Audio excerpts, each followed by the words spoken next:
आज की कहानी दिल्ली के कुछ टीचर्स की है।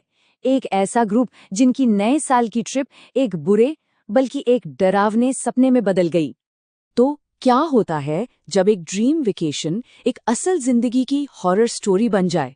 एक ऐसी ट्रिप जो शुरू तो हुई थी मौज मस्ती के लिए, लेकिन बहुत जल्द वो एक ऐसी अनजानी ताकत से सामना बन गई जिसका किसी ने अंदाजा भी नहीं लगाया था।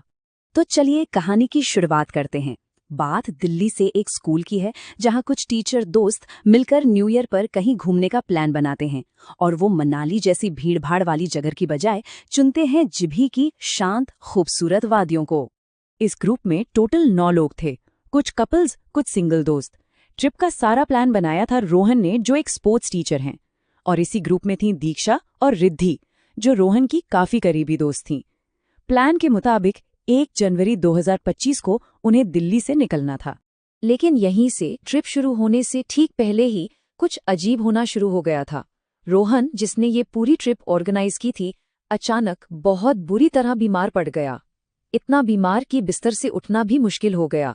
उसे ऐसा लग रहा था जैसे कोई ताकत उसे जाने से रोक रही हो। और सबसे अजीब बात, जैसे ही वो किसी तरह बस में चढ़ा, उसकी बीमारी हवा हो गई, बिल्कुल गायब। तो अब सब कुछ ठीक लग रहा था, बस चल पड़ी थी और सफर की शुरुआत में सब कुछ नॉर्मल था, सब दोस्त मस्ती मजाक कर रहे थे। लेकिन जैसे जैसे रात गहरी होती गई, बस का माहौल भी बदलने लगा। शाम 7:15 बजे बस दिल्ली से निकलती है। रोहन अब बिल्कुल ठीक महसूस कर रहा था। रात के करीब 11 बजे ग्रुप डिनर के लिए एक जगह रुकता है और रात के 1 बजे बस अचानक एक घने जंगल के बीच रुकती है। ये जो डिनर वाला स्टॉप था ना, यहीं से चीजों ने एक बहुत ही अजीब मोड़ लेना शुरू कर दिया था। और इसकी शुरुआत हुई एक चेतावनी से। तो डिनर के लिए जब सब रुके, रोहन वॉशरूम की तरफ गया। वॉशरूम एकदम खाली था, वो वहां बिल्कुल अकेला था। और तभी उसे एक साफ आवाज सुनाई दी, वहां मत जाओ, वो खतरनाक है। अब अकेले में ऐसी आवाज सुनकर कोई भी डर जाएगा। पर रोहन ने सोचा शायद ये उसका वहम है और उसने इस बात को नजरअंदाज कर दिया। लेकिन ये वहम नहीं था, ये आने वाले खतरे का पहला इशारा था। खैर, सब वापस बस में आए और उन्होंने म्यूजिक चलाना शुरू कर दिया।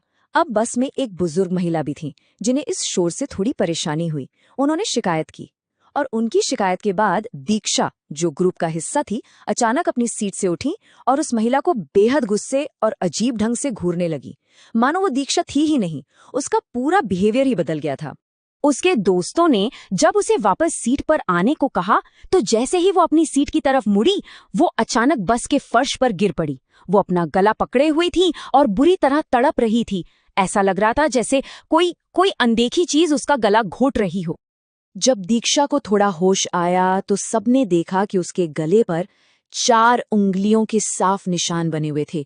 और ये देखते ही रोहन समझ गया, वो वॉशरूम में सुनी हुई आवाज कोई वहम नहीं थी, कुछ तो था, कुछ बहुत ही गलत हो रहा था। जैसे तैसे सुबह हुई और ये ग्रुप जीबी पहुंच गया। वो अपने उस लकड़ी के घर के पास पहुंचे जो उन्होंने बुक किया था। उन्हें लगा शायद अब सब ठीक हो जाएगा, लेकिन वो गलत थे। उनका सबसे भयानक और नामुमकिन लगने वाला अनुभव तो अब होने वाला था। उनका जो कॉटेज था वो मेन रोड से करीब 1 किलोमीटर ऊपर चढ़ाई पर था। तो रोहन ने कहा कि वो फ्रेश होने के लिए ऊपर घर तक जाकर आता है। वो अकेला ही ऊपर चला गया और बाकी 8 दोस्त नीचे सड़क पर ही उसका इंतजार करने लगे। और यहीं पर कहानी एक ऐसा मोड़ लेती है जिसके बारे में कोई सोच भी नहीं सकता। करीब 10-12 मिनट बाद जब रोहन वापस आया तो उसने देखा कि उसके सारे दोस्त सड़क के किनारे एक गहरी खाई के पास खड़े हैं, रो रहे हैं और चिल्ला चिल्लाकर उसका नाम पुकार रहे हैं। सबके सब बुरी तरह डरे हुए थे। रोहन ने उनसे पूछा कि क्या हुआ, सब रो क्यों रहे हैं? तो रिद्धि ने जो कहा वो सुनकर रोहन के भी होश उड़ गए। उसने कांपते हुए कहा, तुम तो अभी नीचे कूदे थे, तुम यहां से कैसे आ रहे हो? उन्होंने बताया कि उन्होंने अभी अभी रोहन के हमशक्ल को, बिल्कुल रोहन जैसे दिखने वाले किसी को उनके पास से दौड़कर उस खाई में कूदते हुए देखा था। उन्हें लगा रोहन मर गया। अब इस खौफनाक घटना के बाद सब लोग किसी तरह हिम्मत करके उस लकड़ी के घर में तो चले गए, लेकिन शांति वहां भी नहीं थी। उस घर के अंदर वो अनजानी ताकत और ज्यादा आक्रामक हो गई और उसने एक एक करके सबको अपना निशाना बनाना शुरू कर दिया। घर के अंदर भी दहशत का माहौल बना रहा। पहली रात क्या होता है, एक छोटी सी बहस पर दीक्षा को इतना गुस्सा आता है कि वो पास की एक नहर में कूदने के लिए भागती है। रोहन उसे जैसे तैसे बचाता है। फिर अगली रात रिद्धि का बर्ताव बिल्कुल अजीब हो जाता है। वो अकेले में बैठकर बस गुस्से से आसमान को घूर रही होती है। दोनों ही बार रोहन जब दखल देता है तब जाकर वो वापस नॉर्मल होती हैं। लेकिन कहानी का सबसे डरावना हिस्सा वो दूसरी रात को हुआ। सब लोग एक ही कमरे में बैठे बातें कर रहे थे। तभी रिद्धि अचानक जोर जोर से रोने लगी। रोहन ने उसे संभालने की कोशिश की तो रिद्धि ने उसे एक ऐसा धक्का दिया, ऐसी ताकत से धक्का दिया कि रोहन, जो कि एक फिट स्पोर्ट्स टीचर था, वो करीब 10 मीटर दूर जाकर गिरा। और फिर कुछ ऐसा हुआ जो हो ही नहीं सकता था। रिद्धि उस कमरे से भागी और बगल वाले कमरे में घुस गई।